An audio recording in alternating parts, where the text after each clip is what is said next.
I think some of that is, I don't think Silva has very much English at all. So I think she's just constantly wondering what they're asking her and what's going on. Yeah. So, I mean, they should try the talk slower and louder technique and see if that helps. Yeah, like I do with my grandma. Bathroom.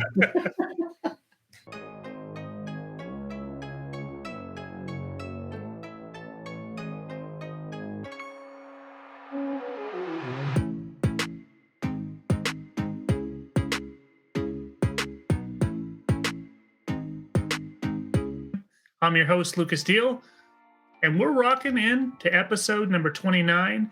And in this episode, we're going to take a look back at some of the embezzlement talk that we had last week. We'll look at the Masters Championship that also happened last week, a recap of the Green Mountain Championship. Should be a good show. As always, we're going to take a look at our picks. We had some special guests last week, and they made picks as well. So we'll see how we all stacked up against each other. And Smitty and I will make picks for the MVP Open. As a reminder, you can find us anywhere where you get your podcast. All you have to do is search for the words Win Dummies, so do that. And if you have not, please subscribe to the YouTube channel at DGN Deals Coverage. You can see all of our podcasts there, as well as some other disc golf related content like tournaments. If you like tournament coverage, we just had Keeper of the Chains 2024 dropping. We'll also have the Wichita Open dropping soon and some other tournaments throughout the year. So make sure you are hitting that bell for notifications so you're updated anytime something comes out. But without further ado, let's bring in the real star of the show, my co-host, Chris Smith, a.k.a. Smitty, the one-time world champ. Smitty, there he is. How you doing, sir? I'm doing good, man. I had a good weekend of playing disc golf, watching disc golf. Partook in the Air Capital Disc Golf Club board meeting again. I like sitting in on that, seeing what's going on. I woke up Sunday morning to an empty PayPal account.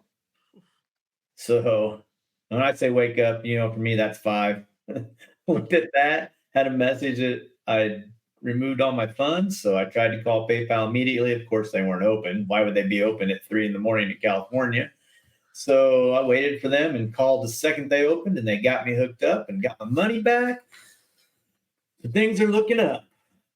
That's awesome. And this is the third week in a row where we've come back from a weekend of disc golf and another Smitty win. So congratulations. That's 88, right? Yep. Chase to 100 is getting closer. Yeah, that's awesome. And it was a little bit rainy this weekend, so we had the Wichita Open in town, and that was a nightmare to record. Yeah, was not the most exciting thing, and no one could get good grips on their discs. It's not going to be the most entertaining thing for anyone. It wasn't entertaining for them to play, I'm sure. But big shout out to Sean for doing catch cam for me. So Sean, I'll shout you out at the end of the show as well. Their moms will like it. It'll be entertaining to all their moms. Yeah, so someone's going to enjoy it. So, but we got a lot to talk about, Smitty. Let's start where we always start. What's poppin'? What's been happening around the world of disc golf? And this week we're going to start the embezzlement talk with J Ray and a lot of that craziness. J Ray has kind of been bailed out. Now, I'm sure he's still going to be on the line for a lot of the money, but if you see here, there is a lot of good coming out of this, and I'm going to recap this. I won't read the whole thing, but this basically just says, hey, you're receiving this email as an official update of the Bud Hill Masters. Matt Lloyd taking over as the new tournament director. He's excited to make the event great.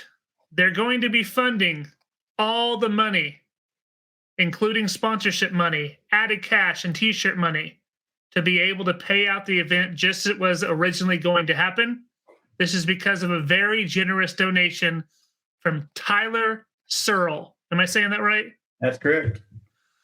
Yeah. So, and Adam Searle and their company, Soar Disc Golf. So that is huge by them. Many of them have requested a refund.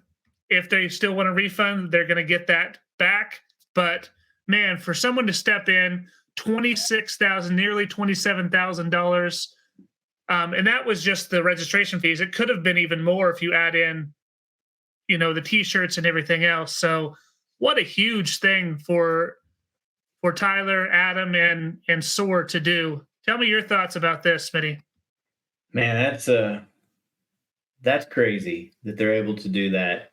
I've known Adam and Tyler for a long time. Adam was number 3 higher at DD, so he's been around that for a long time. And he moved to Florida in the last 5 or 6 years, I think, where Tyler lives.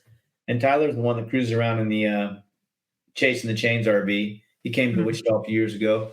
So that's what they do. But yeah, dude, to be able to fork up that much money and cover the event. Now, I don't know how that works, because a lot of times in a tournament, you will recoup your funds from the AMs. But these dudes, these dudes are not getting any money in, and it's all going out. So it's a money losing deal. For sure. I would like to talk to Tyler and see what went into his decision and how he was able to do it. That's crazy. It's awesome for them. It's awesome for all the players, obviously. It's awesome for J Ray. Oh, super awesome for J Ray. Probably takes a little heat off of him, that I'm sure his phone was getting blown up constantly. And he still did wrong. And, maybe he and Tyler have a deal where he's going to try to pay Tyler back. I don't know. That was what I was assuming. What's going on there, but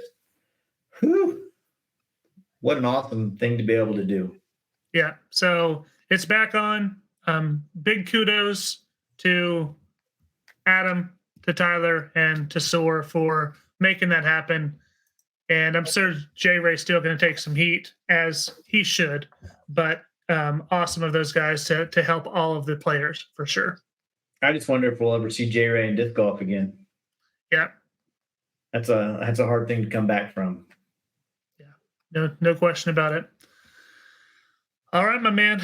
Well, let's switch gears, talk about the Tim Selinske U.S. Masters Disc Golf Championship. Now, you're a little bit more privy on some of these gentlemen than I am, so I'm going to let you lead the way here talking about this.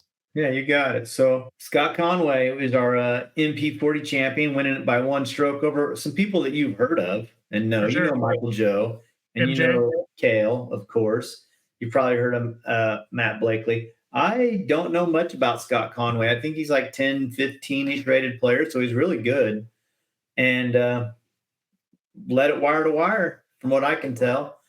Yeah, that's awesome to win that major. And the little bit I saw, they said that he's probably had over 100 rounds on the course, so he might be the most familiar with it. That helps. So he might be a local. And the course looked awesome. It was a classic Carolina wooded golf, so pretty cool for that for them.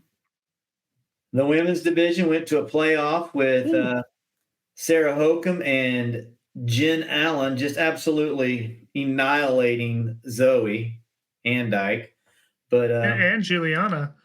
Yeah, just smoked them. But they can probably thank Owen for chasing the bigger paycheck and staying at Green Mountain and not coming there and beating them by 10 or 12. Yeah. So, yeah, and you can see they went to a playoff. They both birdied the first hole of the playoff. And everything is aggregate anymore, or no? No, this was sudden death. Okay, it was. Yeah, this was a sudden death playoff. So, and I think they played 18, 18, 18, 18, just kept playing the same hole over and over and over again, possibly. Because that's what it said on PDJ. I don't know if that's what it has to do after 18 holes, but yeah, that's what it said. So, a fun playoff for them. What wasn't a fun playoff was this one. Maybe not fun for them, but fun for all of us that watched it. If you haven't watched the Facebook Live video, it's worth watching. So basically what happened, from what my account, and obviously I don't have a dog in the fight. I've played with both guys. I've seen both guys when they're playing well. I've seen both guys when they're playing terrible. And these events were exactly what I would expect for these two guys. Both fantastic players, both icons in disc golf for sure. Going into the second shot on hole 18, Barry threw, and it looked like he may have been to the right of his disc and maybe even a little in front of the back edge of it. And Johnny called him for a foot fault. It's just two players there, so there's nobody else there to, argue with Johnny. Rebecca Duffy is the marshal, and she is over to the left, doesn't see what's going on. Robert Leonard, who's on the works for the PDJ, is right there behind it. He knows what's going on, but he's not there in a marshal role. He's there as a player and a spectator at this point. So he tells him that I'm just here as a player. It's not my call, I guess. And Johnny's getting irate, and Johnny's mad. Barry says, well, you called foot fault in the middle of my throw, which is absolutely not true. It was well out of his hand and down the fairway before Johnny mentioned the foot fault. So that was a little bit of an argument, and that got Johnny a little bit more heated up. He was fired up, dude. He threatened to leave a couple of times and walked way down the fairway, and I'll bet it was 4 or 5, maybe 6 minutes before he came back to throw. I'm surprised Barry didn't give him a time violation, which really would have got it going good. But Barry was off in the crap right. Johnny stepped up, absolutely laced it to the circle's edge for an eagle putt. Barry putted up, Johnny laid up and won, and then they shook hands. I couldn't believe they shook hands after this whole thing. I don't know that I would have. Yeah. So now that everyone knows the story, I'm gonna ask a question about Rebecca Duffy. If you're the marshal on the hole, should you not be paying attention to that type of stuff because you may be called on? You're the next person. You're just like a player in that instance. One would think, right? That's her job. She should be there. Johnny was so mad. He's like, if you're not going to give me a call, if you're going to let him cheat, I'm out of here. And I don't think she wasn't close enough to see it, but what a crappy way to end what was probably an awesome week for all those guys. But yeah, I mean, I've seen Johnny super mad at Worlds when we were both playing Pro 40 in Emporia when he was out of bounds on the line and he wanted us to give him a call and we wouldn't give him a call. I said, I can't give you that. I don't think you're safe. And some other people were going the same way. And then what really got him at that point was there was people from another card implementing their thoughts. Oh. And that got heated. And I just said, I think you're out. That's it. And then come down the stretch, hole 18, I threw one that I feel like it ended up OB, but I felt like it hit one of the flags marking OB coming in, and they wouldn't give me a spot. And I had to basically rethrow my shot. And they trusted in that case, they trusted the input of the card that was watching us finish. So, I mean, I've seen both sides of it, and Rusko was right there for that at Worlds, and he was obviously something with it in Emporia Worlds for DD, and he couldn't make a call either. So, yeah, I mean, you've been there. And even at a league or something. Oh yeah, all the time. It's hard to call it's hard to make the call. I just do it. Yeah. I mean, I don't think Johnny's a cheater. And at the end of the day, I think he was being truthful. I think he saw a foot fault or a violation. And I don't think it's on Johnny. I don't think it's on Barry. I think it's on the marshal. That's your job. On a playoff, you are going to be called upon way more than you would ever be called on in when there's a whole card. So you have to be on your game. And so I blame that more than anything. But Johnny won, kudos to him, but it's always going to be something that's now talked about with the win is that conversation. Yep, for sure. It'll be it'll be the talk of every podcast. I'm sure it'll come up. And I remember after DDO, we suggested that there be a marshal on every card to watch. We better make sure they're smarter marshals. Yep. I don't know, man. Yep. I'm kind of sour on that chick already from a long time ago. Yeah, I need to know the requirements to become a marshal. Are they just picking people off the street? Like, come on in. Well, I know like several of those guys I know pretty well, like Bill Murray, not Bill Murray, Bill Newman. Bill Newman and Ray Murray. I know both of those guys pretty well. And yeah, I think it's just one of those jobs that no matter how good you are at it, you're going to make somebody mad. Yeah, you're going to catch some flack, but you're not going to you're going to make someone mad if you have to make a call. To not make a call, that's going to make everyone mad. Better than me. Yeah. All right. Well, very interesting stuff. But let's go ahead and move on into the Green Mountain Championship. And I love the fact that it was on two courses that we know and we love. And the players seem to love. Some of them. We're going to hear complaints, right? But what a different kind of golf than we've been playing. It was so much fun. And, you know, Gannon can never win on a course in the trees like that, or something that doesn't rely on distance. Yeah, he's terrible player. But let's talk about the women first. So, Smitty, this was crazy. I'll let you break it down a little bit. Did you watch it all go down or not? I watched 16, 17, 18, and then the playoff. Okay, let's backtrack on this. We get to hole 14. Okay, so we've got 5 holes left. Silva's winning by 6. I don't know about you, but I would probably be pretty confident with 5 holes, 6-stroke lead. For sure. Okay. Especially knowing I'm a great putter. Yes. And playing pretty well up until that point. I mean, playing really well. So we can see on 14, Kristen picks up a birdie to Silva's par. All right. Things are getting a little interesting, but we still got strokes to play with, right? Then we go 2-4.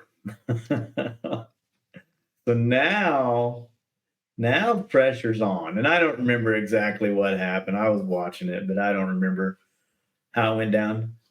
So we're down to what, 3 now? With 3 to play. Yeah. And we go into hole 16 and we go 4-5.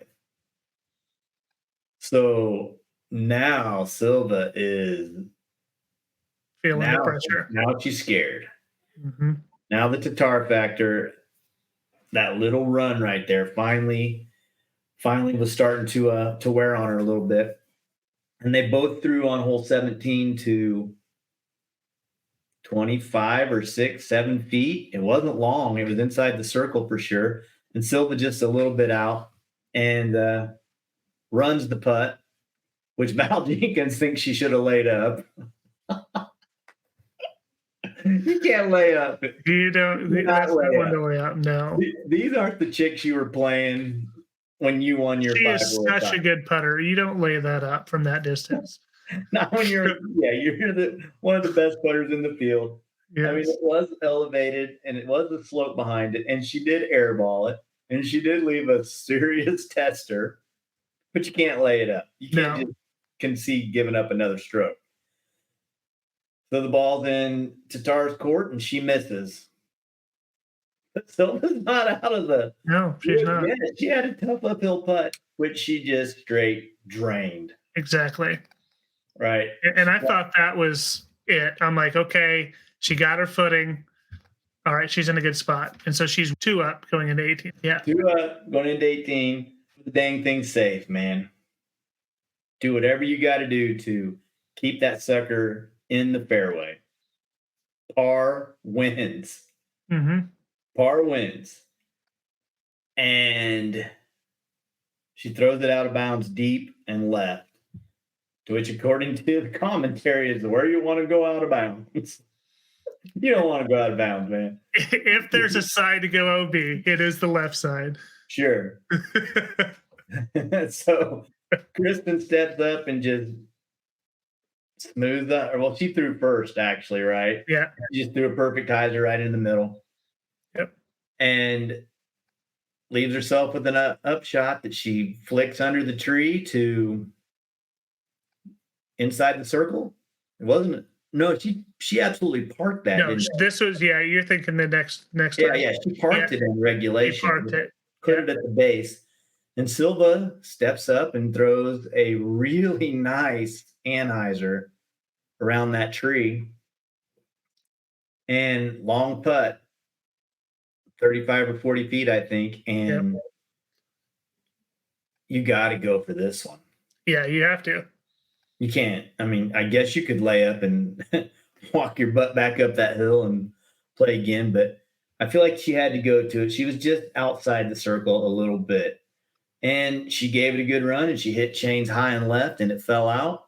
Could have been a completely different story had the chains sucked that sucker in. Yeah. But chains out left, falls down, both drop in. We're going playoff.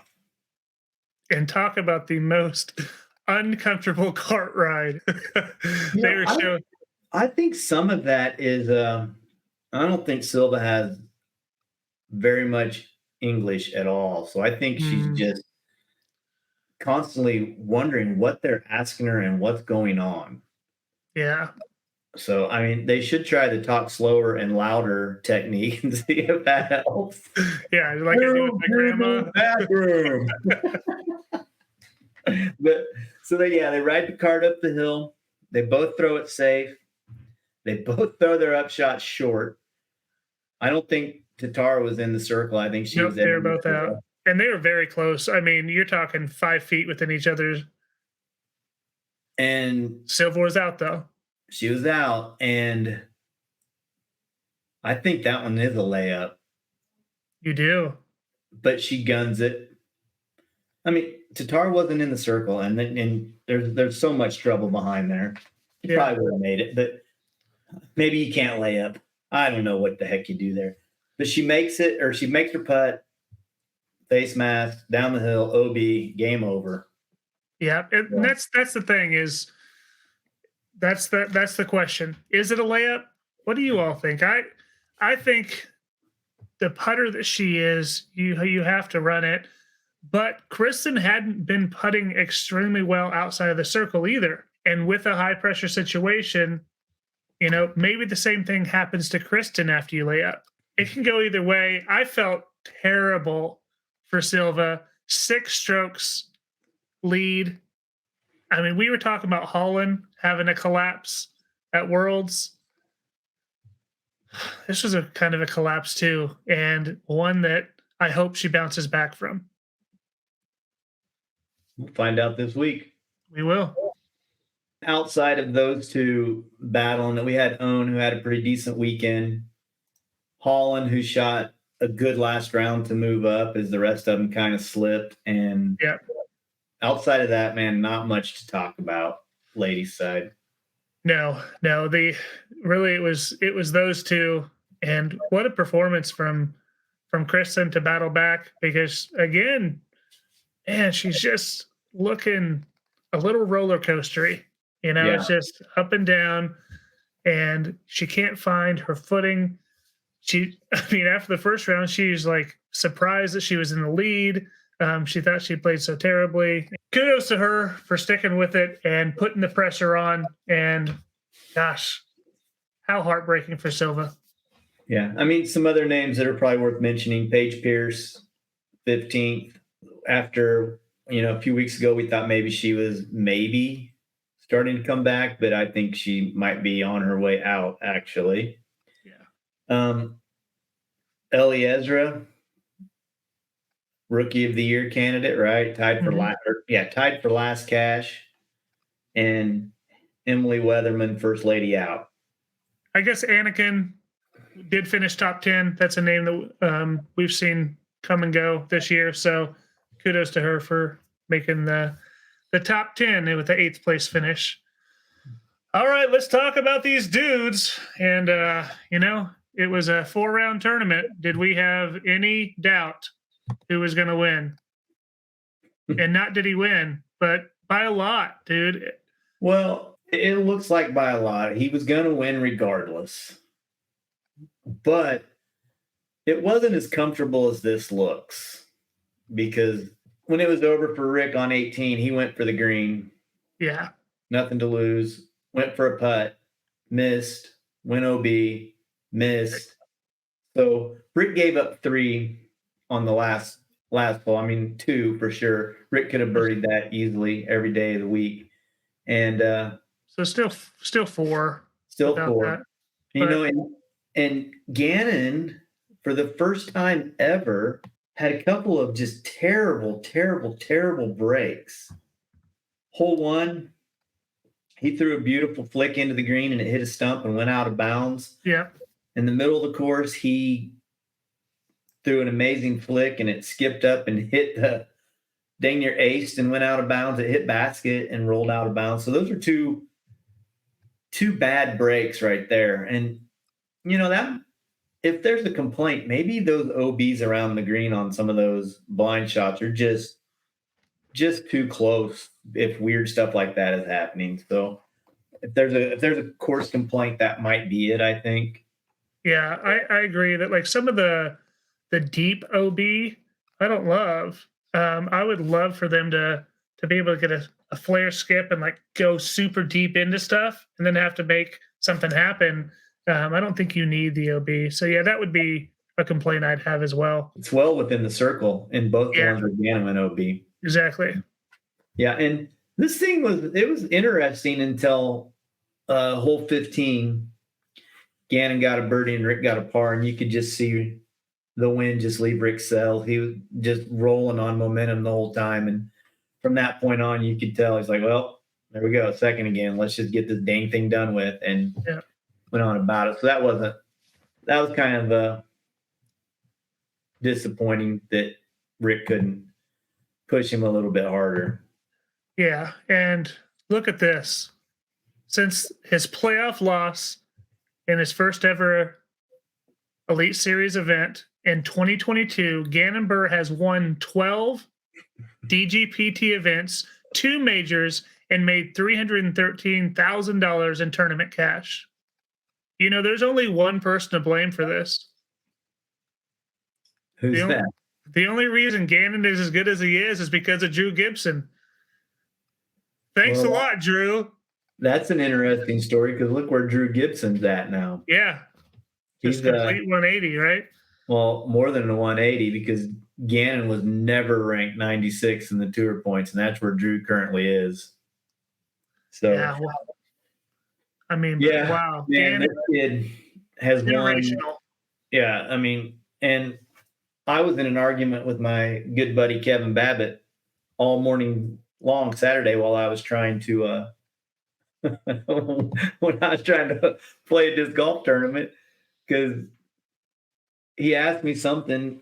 What did he say? He said, I forget how it went down, but I'm like, yeah, but look on the bright side. You get to watch the person with the most skill we've ever seen play disc golf. I was referring to Gannon Buhr, and he went off on me. he called me all sorts of colorful words. And this is all via text, so I can hear him as I'm reading them. And yeah, dude, this kid, I don't think he's ever gonna lose. That's how I feel. If he has his good stuff, and we're gonna get to that a little bit here in a second, I think. Yeah, let's just do it now. Okay. Does he make it boring? Because he's killing it. Any of those 4-round tournaments, you can basically etch his name into the trophy before the tournament starts. If he's playing decent. Yeah, just decent. He doesn't even have to play his best. Well, I'm a nerd. So I can get great satisfaction out of watching somebody absolutely annihilate a disc golf course and not even look like they're trying. That's the one thing that strikes me as amazing about this kid is he's throwing these incredible shots, making these amazing putts, and we're just expecting it to happen. And it doesn't seem flashy. I think back to 2015 Paul, who I thought was going to be the greatest disc golf season I was ever going to witness. And Paul would make one from 45 or 50, and we would go nuts. He's unstoppable. This kid does it every single time. He does, man. It's ridiculous. Do you know who I feel bad for? Rick. Hell yeah. He was in the shadow of Paul Macbeth his whole career, arguably the greatest player ever. And now, when Paul's slowly falling off, here comes Rick, and then Gannon says, excuse me. I mean, I feel sorry for Rick. I mean, he's playing incredible disc golf, but Gannon is on another planet. Rick is possibly playing the best he's ever played. Yeah. And, I mean, who can beat this kid? And how? Like, what's it going to take? Who do you, if you had to pick one person that you said could beat this guy, who is it? It's Rick. And Rick's not doing it. And he's been second so many times. Rick's going to get super frustrated. He's already there. But like, I wonder if he just says, all right, I'm tired of this and takes it up a notch, or this is as good as Rick can get, I think. No. Gannon, See, Rick's a dude, man. Rick is a dude. While Gannon Burr is making YouTube videos and building Legos, Rick is going to be grinding. Okay. Rick's a dude. But I don't know that Rick is the guy. I think the guy is Eagle McMahon. I think if there's anybody that can match Gannon blow for blow, shot for shot, talent wise, ceiling wise, it's Eagle McMahon. He actually has maybe more shots in his bag than Gannon does. He's watching him this weekend. His sidearm is back to. It is. I don't look like I'm trying, and I'm throwing it farther than you can even imagine a disc going. I don't think Maple Hill plays well into Eagle's game, but I think USDGC does, and I think that's where we might see Eagle take Gannon down off the pedestal. And I think the other guy who could be the savior and who could keep disc golf from getting boring, AB, if he can turn it around, is Anthony. So I don't know what's going on there, but yeah, he finished very low. Didn't cash. He is not in the money. So yeah. So wow. Yeah, shocker. I don't know who can beat this kid, but if there's somebody that can, it's I'm putting my money on Eagle. I just think I don't love Eagle's mental game. So that's where, I mean, Eagle stopped doing recap videos because he couldn't talk about his bad performances on his channel. And I just think he doesn't handle it well. And Gannon, for as much as I hate his, that's how he processes in the moment. And maybe that's better. He doesn't show that he can get that flustered. And that's crazy for how old he is. Yeah. Well, I'm going to defend Eagle for a second here, too, on those recap videos. If you're playing crappy, do you want to come in every week and say, I'm trying to get healthy, I'm trying to do – I don't blame him for not doing them. I like his recap videos. I think they're fun to watch.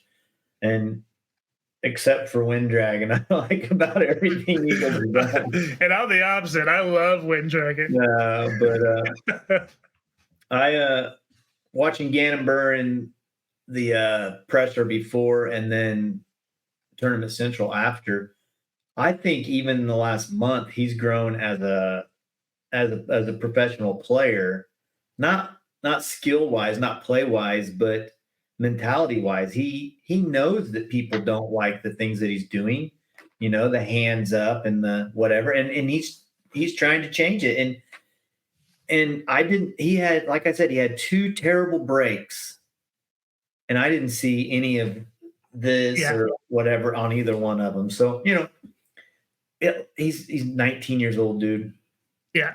And I think that's the bigger point that I'm trying to make there is it's crazy that he has the confidence that he does and that he can stay so calm under pressure. Right. Yeah, it's crazy. What about this guy right here, though? Oh, poor Simon. This was not his tournament. Well, or not his last round. Not his last round.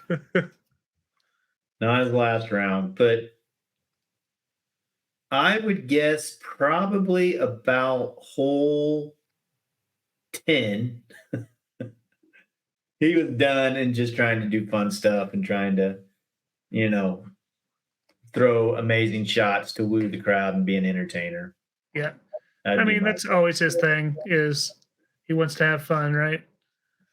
But having fun to the to the tune of, what was it, 9 OBs? Ooh. And 929 rated. I wonder how long it's been since he's had a sub 950 round even. Yeah, it's been a while. Then there's some other dudes that didn't cash. Joel friggin' Freeman. You're excited about that one, huh? Not too excited. I want them all to cash. Ezra Aderhold. That was the one that was complaining about. Did you see his press conference earlier in the week? No. He just had such a bad attitude towards the course. So that's when you said people were okay with the course. That's who I was thinking that was hating on the course. And then, of course, what did he hate about it? He feels like he's handcuffed with all the OBs. Okay. Can't throw far. And that's not how it should be. Yeah. Learn some other skills. Yeah. You're right. James Proctor, Vino, and the one that I felt the most sad for was Conrad, because he made a 30-foot putt on 18, and Nate Doss and Sexton and Terry Miller were like, he's got to make this putt to get above the cash line. And he jams it and ran it in. He doesn't know. He knows it's close to the cash line. But then I instantly text Silent K, your boy's in the cash. And then he missed it by 1. I know. And then, as we mentioned, AB also missed cash. We just didn't mention him here. So, yeah, a lot of greats missing cash. Let's look at this. So the field was supposed to be limited to the top 100. These dudes over here on the left, not in the top 100. Huh. Right? And I guess let them in and take their $250 or whatever it costs to play. But, okay, let's say that Tristan Tanner comes out and just absolutely has the weekend of his life, wins the tournament somehow. He's in the Tour Championships because he won. Yeah. What do you think of that? Yeah, it's weird that they let him play. So why? I guess some of the top 100 couldn't be there. That's why they got in? My assumption. Yeah, that's not good. If you're 97th and you're from California and you know you're going to go there and get thumped, I don't blame him. No, it costs a lot of money to be on the road and gone that long. Yeah.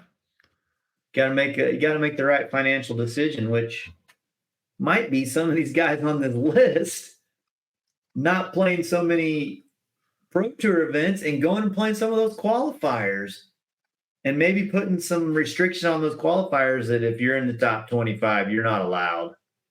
If you're in the top 50, we don't want you here. Because they're stealing all the money, but they still get these points to qualify. Oh, great. So now I can go give them my money at these other tournaments that I have no shot at.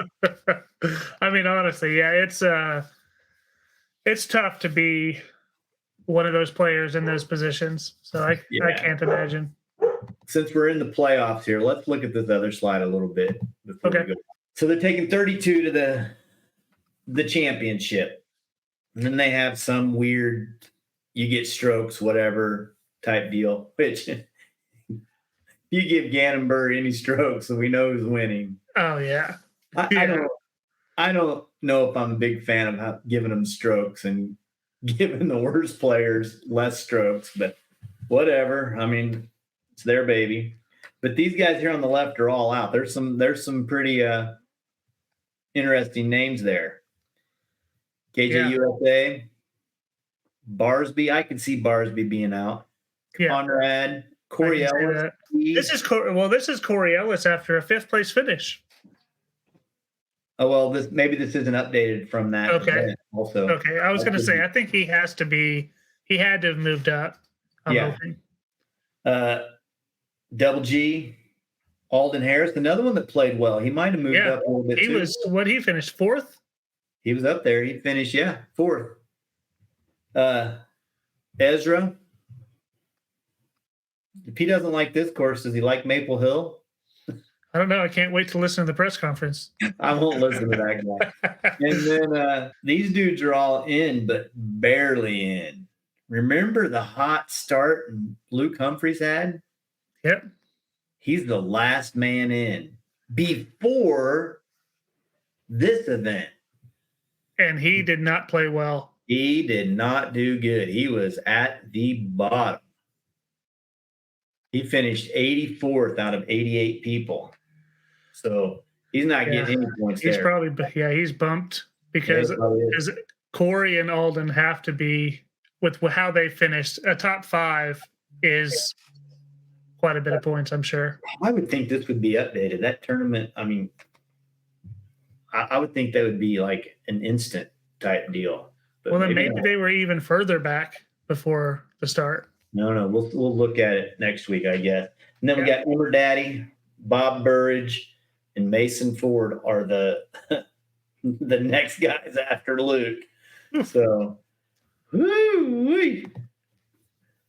Excited to see how that finishes up, because Maple Hill is not an easy course. And it's going to be so much fun to watch, dude. I love when we go to these courses that we know. Oh, wait, time out.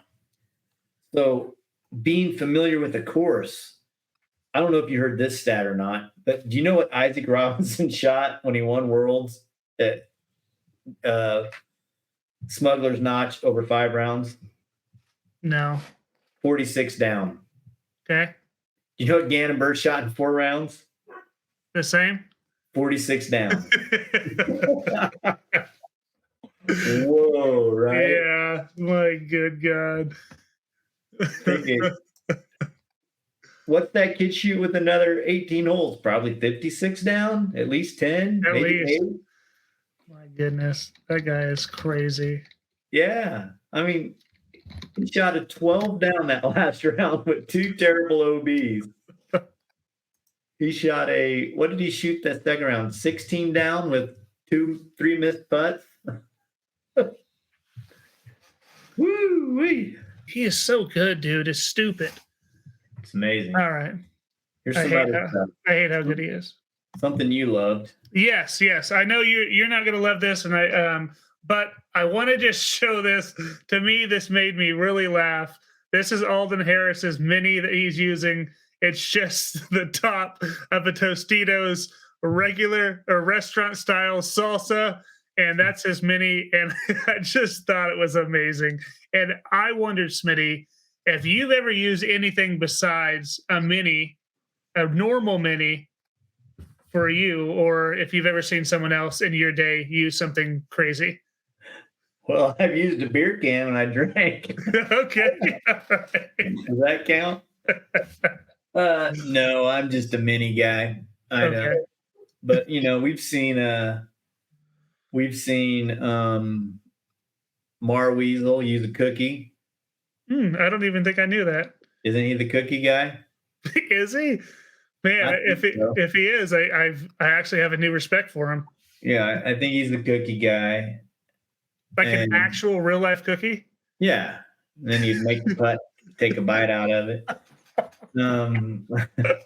MJ used to have this little turtle that he would lay down on top of the mini. Oh, okay. So like something for a lost loved one or something, I think it was. So I mean, this isn't probably the first person to use something bizarre. But Did you know I saw Lauren Lewis at Keeper use something? He uses a hacky sack. I don't know if that's legal. Well, it happened. Well, at least it was just an A tier. What about this, man? A lot of people are talking about DGN every week. I don't have these issues. I don't have. On my phone, it was it would kick me out a lot, and I would just have to click watch again. I can live with it. I'm not that big of a stay off my lawn guy yet. But we are paying pretty good price to get a good product. Yeah, I will say I've definitely had to exit out and go back in before. It's never happened in a big moment. I think that's when I would go a little crazy, is if that happened like in a playoff. Luckily, it's just when, in the middle of a round when nothing that important is happening. But yeah, we are not paying a small amount of money for that. I think they got to be careful of making people mad and people just saying, it's not worth it to me. Yeah. So, like, I don't know that the Pro has been worth it to me. I guess I got the European Open, and I think I get USDGC. Yeah, I don't think you get USDGC either. I think that's going to be its own thing, right? Maybe, I'm not sure. And then I get like commercial free, and I get a no mic version. I also can have it on 6 devices. I think I'm limited. Which is kind of a crazy move on their behalf, because if I get 6 devices, why don't I just give you my code? Yeah, you could. When I'm watching on 6 TVs. Yeah, that's true. I'm sure everyone shares their stuff. Right. Yeah. So, interesting. Yep. All right. Well, fun weekend. Yeah, for sure. I was going to quickly mention just a few of the other players that played well on the men's side. So Evan Smith, a 3rd place finish. I thought that was super awesome. Yeah, Alden Harris.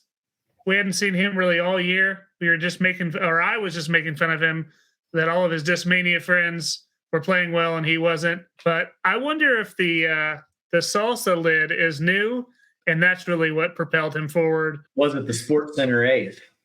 That was cool too. That could have been part of it. Yep. Buckets doing his thing. 5th place finish. Eagle, top 7. Andrew Prezi. And look at that. Paul Macbeth sneaking into a top 7. It was kind of quiet considering he is Paul Macbeth. And then we had a 3-way tie in 10th with Adam Hammis, Casey White, and Isaac Robinson. So anyways, just wanted to shout those dudes out because it's easy to not be talked about when there is Gannon Burr. Yep.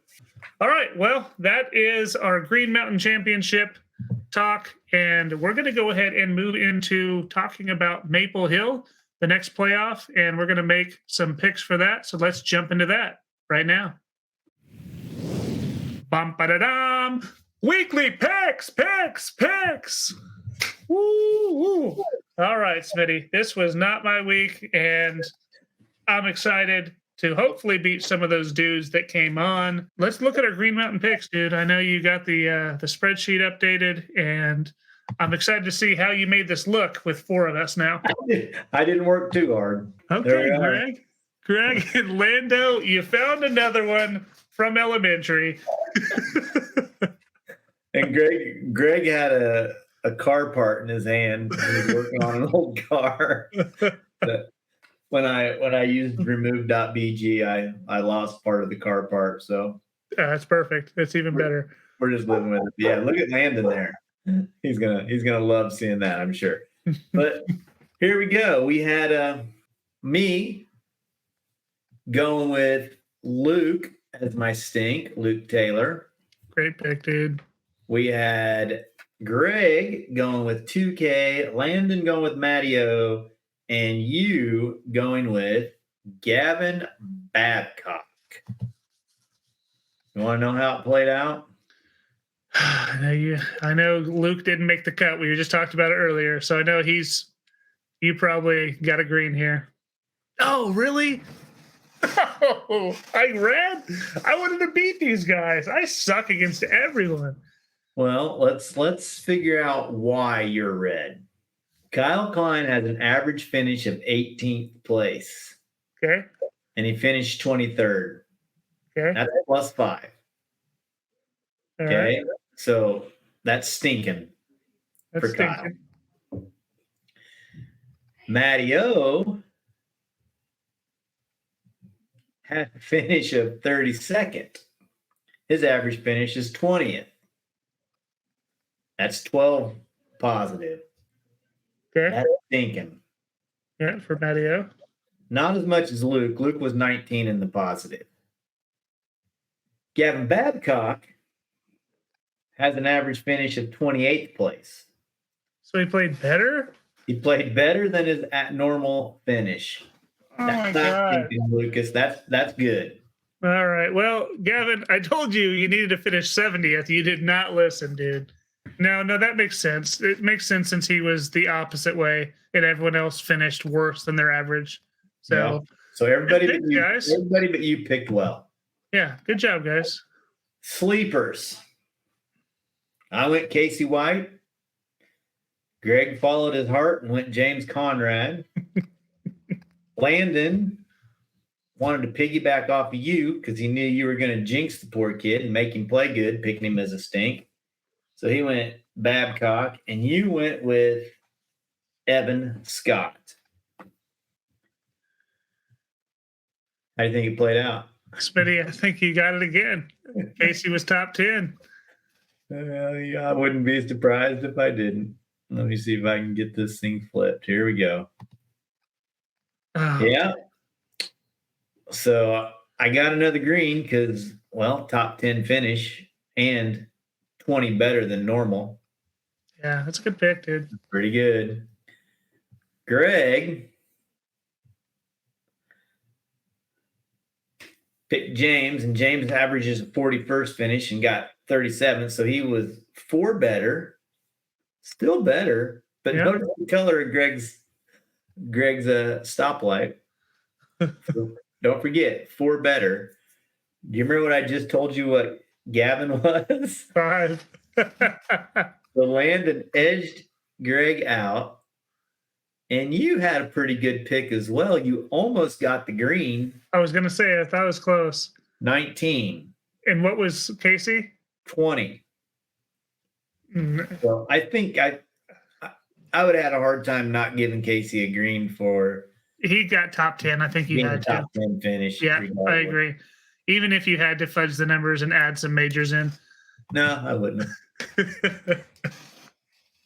All right. All right. You did it. We got our first green. Dang it. All green, Smitty. Just show. All right. So we all went Rick, who got second, and you went Isaac. I couldn't give you a red, though, man. You can't get a red for a top 10. Yeah. And you guys did it. So that means I suck, obviously, but you are amazing. Yes. But Greg and Lando, we gotta choose one, and it looks like it's gonna be Lando coming back. Yeah, Landon gets the nod. Landon gets to come back for whatever's after Maple Hill. And I think we had one person put their picks in, I saw that. I didn't crunch the numbers on it though. That's okay. But since they were the only one, they're going to get to come on the next show. So, Brandon, welcome to the big time. Yeah, big time. 57 people are watching this. You know, it's huge. It's huge. No, Huge.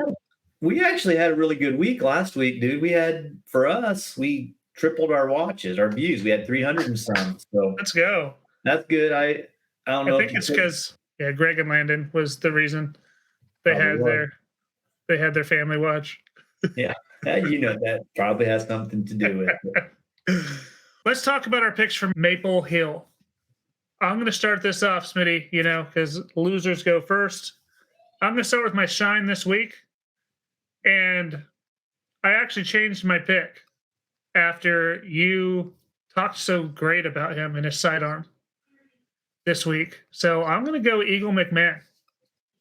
You really sold me on him as someone that can really charge up and compete with Gannon. So let's go Eagle. Just when the kid was starting to make his comeback, you have to go and do this and ruin the rest of the season.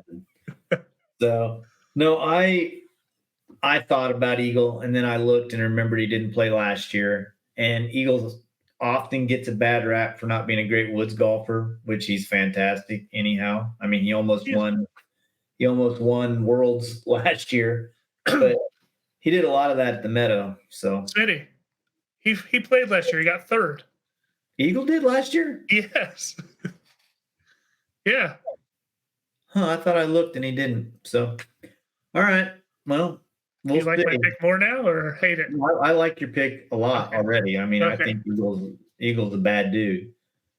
But I went a different way. I went with Robinson because I think it's Robinson week, and it wasn't Isaac. I love it. I went with Ezra earlier in the year, and he stung me. Don't get on this Joel freaking Freeman kick, Ezra. Yeah, I love it. I love Ezra. I love rooting for him. But now I have to root against him, so that sucks. And by the way, that was him in the Black Yeti costume. Oh, it was. Okay. Yeah, it wasn't bad. So it was Ezra and Gannon. Yeah, if you watch their Aiden or Alden's vlog, even Isaac was in on it. So okay. His vlog was pretty good this time, so that's a fun one to watch. It's always fun. I'll go Ezra. I think the course. I mean, this guy can hit lines, and can putt, and is really good at disc golf, and just finished 13th at Green Mountain. Yeah. So super good. Yeah. So I hope he wins, or at least I hope he beats Eagle this week. Yeah, I'm glad neither of us picked Gannon. Right. Well, I'm not going to pick Gannon. I think Gannon's off the table for everybody. Okay, that's fair. But Gannon will win. Probably so. If he doesn't win, he'll be right there. I'm going to go sleeper. This is a guy that early in the year I was on him. I picked him, somebody to watch way back then. This is a local guy. Paul Kranz. Ooh. Oh, I like this, Smitty. I like it a lot. I mean, that is probably one of his most played courses, I would guess. Oh, yeah. Well, I mean, he's in Simon's blog playing a lot. So, yeah, I like the pick. That's super smart. But I went with someone that we've talked about the last 3 weeks is playing well. And he's going to continue to play well. I don't know where his average finish is because he's been playing so well lately. So this might not be the greatest sleeper, but Evan Smith, I think he keeps it rolling. He's a great woods player, man. And yeah, I'm hoping he gets me a top 5, and that should put me close. But if Paul has a good week, you have definitely the higher ceiling here. Yeah, Paul's got a terrible average finish, and I think they said something on the coverage that Evan maybe is averaging in the top 30 for finishes. Yeah, so my ceiling's very low. We need Paul to keep second. I'm not really sure. I'm going to look real quick. But while I'm doing that, why don't you tell me who your all right stink is? My stink. This is an easy one. Just because how he has played as of late. And, of course, how he finished the last tournament. Missing cash. We're going Anthony Barella. Yeah, that's a good pick. By the way, you're screwed. Where's he finishing? 23rd. 23rd? Oh, my God. That's a terrible sleep pick. 20, all right. 23.6, so I'll give you 24. Dang. So you had Anthony Barella, huh? Yep. Well, I had Anthony Barella, but I'm switching on the spot. And I'm taking Eagle McMahon. Because I picked it. All right. I mean, that's, yeah. That's. I don't blame you. I don't blame you one bit. Yeah. No, I had Anthony because I don't think he'll do well. But no, I'm really not taking Eagle. I don't want Eagle. Okay. I think Eagle might win. I'm going to go. I think Adam Hammis will have a terrible week. Okay, and that's after a top 10 finish this week. Yep. Okay, I like it. Better than the Eagle. Yeah, well, I really think Eagle could win. Yeah, I'm hoping he does. He does. I need to get a green. Didn't get a green this week. No, you didn't. All right. Well, so that means the next tournament after Maple Hill will be USDGC. Yeah, USDGC. So we'll have Lando back, and we'll also have Brandon here for the first time. So I'll message you boys, and we'll get that sorted out. But I also want to share something else because, as you know, Smitty, Survivor League still in full swing. And it is time to show a winner. We have a winner. And here we go. Look at this. Bradley Williams finished 20th. Sean went for it. Had Ezra Robinson in his pocket. Chose not to use him. Tyson just squeaked in. Top 15 finish. And Tyson has won. Finally. And I don't think we're going to have time with only 2 tournaments left to do another Survivor. No, we don't. We have too many people left. We'd have to make some rules, like maybe leave out the top 10 players or something. Yeah, I just don't even think we should do it. Yeah, I think we just hold off until next year, and yeah. So congratulations, Tyson. You won on a free entry. Because you screwed up. And then we all felt bad. I shouldn't just say we all felt bad.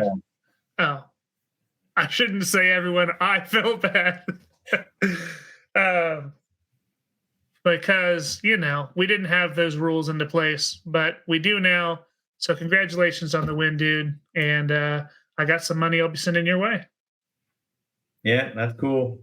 Glad it's finally over. Yeah, I'm happy it's over as well, but sad that we can't do any more. That was fun, man. That was a long battle.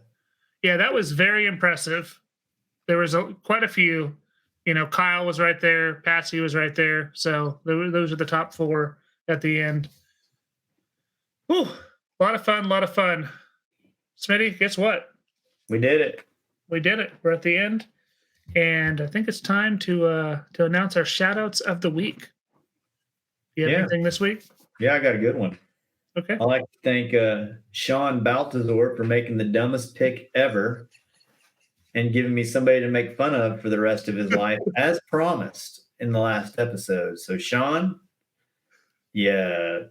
cotton-headed, whatever. What does he say on Elf? Cotton-headed. Why don't you just say it? I'm the worst toy maker in the world. I'm a cotton-headed ninny-muggins. No, buddy, you're not a cotton-headed ninny-muggins. We all just have different talents, that's all. You big dummy. That's what you are, Sean Baltazar. You're a big old dummy for keeping Ezra in your pocket. Yeah. It was a calculated risk, and the calculations, the math wasn't mathing. It wasn't calculated at all. It was the dumbest thing I've ever seen. But hey, I went out week 3. Yeah, exactly. That's making great picks. Great picks. Well, I'm again going to give my shout out to Sean Ayton, who came out in the rain and did catch cam for the very first time. Didn't really know what he was doing. Tried his best. I haven't even got to look at the footage yet, but he's already uploaded it. And I had to leave mid-round to go help with Kendra, and he took over and recorded the whole rest of the round. So, Sean, thank you so much for doing that. And then Curdy B, thanks for sponsoring the coverage, and can't wait to get that out for everyone as well. No, seriously though, I need to give a positive shout out to Craig Winters for letting me come down and vend and help. I guess I kind of TD'd. I just let Craig do all the work and kind of helped him not get stressed out, because he just gets so stressed out over the event, and it's going to work out regardless. And then, yeah, I'd give a shout out to Curdy B for taking a risk and trying to run a tournament. So, yeah, good job to both those fellas. Yep. I know running a tournament is not easy, and somebody's done 1 million of them. So I know Curdy wants to make it even better next year, maybe even push it into a B tier and do some different types of holes. So I'm excited to see what happens next year. He's going to change the date as well, so it's not so close to keeper, and hopefully we get a bigger turnout, because it wasn't as big as he'd hoped for this year. Yep. Right. But all right, let's jump into the 19th hole, which was the best moment of the weekend. Until next time, thanks for tuning in. We'll see you then. Take care. Bye-bye now. It looked like she was going to park it. Almost an exact putt of what she just had to make. Boy, a lot of stressful circumstances for Silva to overcome here. Oh, no. Oh, no. And there's OB down there. And she found it. Oh, man. That's it. Oh, what a bummer. Oh, I don't love this design in a hole, and I hate that it's coming to be a factor in this playoff. Yeah, Kristen can just lay up. Ah, dang it. Well, Silva Saarinen making an amazing push. Still a good tournament. Gonna have to settle for second place.